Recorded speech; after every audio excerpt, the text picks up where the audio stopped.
Hea kaasmaalane, 16. aprillil algab Eesti Vabariigi 100. juubeli tähistamine. Kutsume sind üles oma perekonna, sõpruskonna või kogukonnaga 16. aprillil, mil Eestimaa ja Liivimaa kokkuliitmisest möödub 100 aastat, süütama lõkke, küünla või tõrviku, et üheskoos tähistada Eesti Vabariigi 100. sünnipäevapeo algust ja näidata valgust läbi karge kevade 12. noorte laulu- ja tantsupeoni.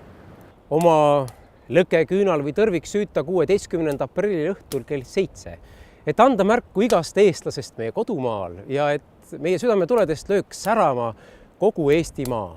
Jäädvusta see tuli Facebookis või Instagramis sildiga Mina jään ja oma tule võid sa süüdata juba hilisel pärastlõunal ja kaunimaid fotosid kuvatakse samal õhtul ETV ekraanil.